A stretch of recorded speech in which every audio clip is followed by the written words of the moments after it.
This is daylight robbery.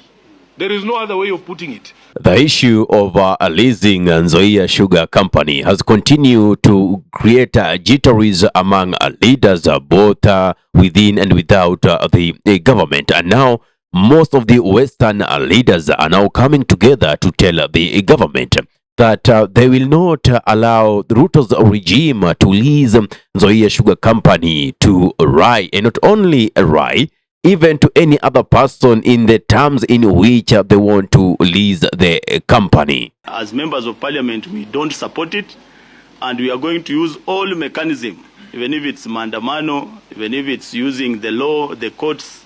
There is this particular leader who says that whatever Ruto's regime is doing, and I quote, is a hostile takeover of sugar companies by Ruto's government. Now, remember, it's not long ago during the campaigns before William Ruto became the president of Kenya, when he promised that sugar companies will no longer be privatized, at least in order for government to support them and give them a long life, and their reign, raising the standards of livelihoods of the residents in which these sugar companies are within. But nonetheless, the tune has long changed. Watch this clip when William Ruto back then did make the promise. Hiyo maneno ya kuuza shamba ya Nzoia tulisimamisha.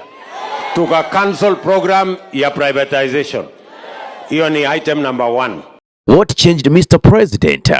Why didn't you sit down, consult the sugarcane farmers and let them understand the reasons as to why, the motives behind you trying to lease the sugar cane company?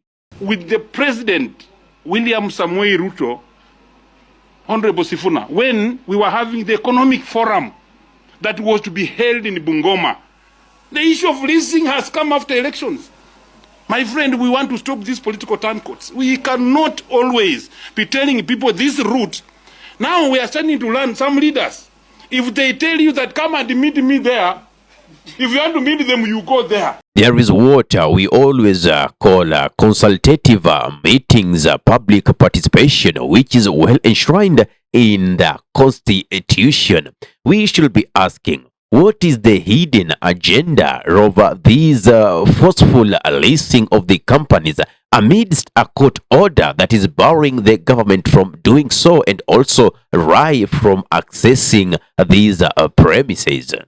Let us be clear that the land on which Nzoia sits is owned by the people of Bungoma. It is community land that is vested in the county government of Bungoma. Therefore, if you want to have any conversation about that land, you must talk to the people of Bungoma through their representatives. And on this particular issue, because we have been here before, honorable members, we want the people of Western Kenya to draw a list of all their children in leadership. All of us who come from there. The MCA for Bukembe East, the member of parliament for Kandui, the senator of Bungoma, the 9 members of parliament from Bungoma, and the over 30 members of parliament from Western Kenya. Each one of us will have to account to the people of Western Kenya if this machine is sold. And we want also to know why is it that we had a court order and the court order was not respected. This is daylight robbery. There is no other way of putting it. This is daylight robbery. And the issues that have been raised here, number 1, there needs to be a transparent process. If you go to Bungoma, the people of Bungoma want Nzoia to be fully functional. There's a question that Sifuna asked.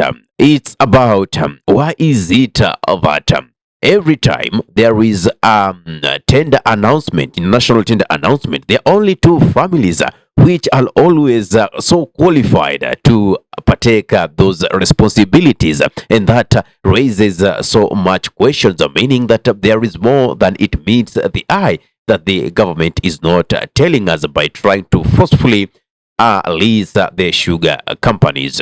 It is difficult for me to accept that in the entire world, there are only 2 or 3 families that can run sugar mills in Kenya. If you put out an international tender, and only 2 families from Kenya are the ones that are responding to that tender, there's a problem. The people who run sugar mills in Brazil, have they heard that Nzoia was looking for a strategic investor? How is it possible that we do an international tender and the respondents are not international people. They are just Kenyans here. And by the way, it is not only Nzoia Sugar. We have Muhoroni.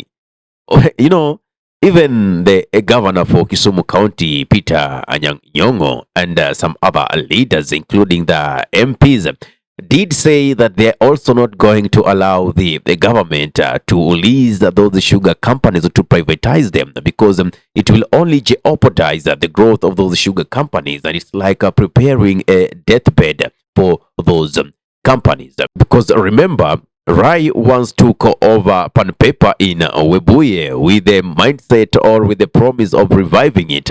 Up to date that we are speaking, it's like they only wanted to acquire the machinery. How many people are employed? How many activities are you getting to know that are happening in Pan Paper? None. So those are just gimmicks that are meant to convince us. Maybe there is a hidden agenda. There is more that meets the eye. We sold Pan Paper and we were told that it was being revived. They went there and banned some, what are they called? Misogoro. I don't know what is it. The maize cobs. After you've removed the maize. And smoke billowed there for a week, and then they said they have revived Pan Paper. But they were after the assets of Pan Paper. And I like the way Nairobi Senator Edwin Sifuna puts it, that yes, he is a Nairobi, a senator. Yet his umbilical cord was buried in some farm in Bungoma County.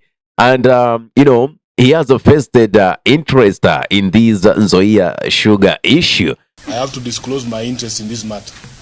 First of all, my umbilical cord is buried in a sugarcane farm in a village called Kitinda in West Sangalo Ward, Kandui constituency of Bungoma County. We are sugarcane farmers.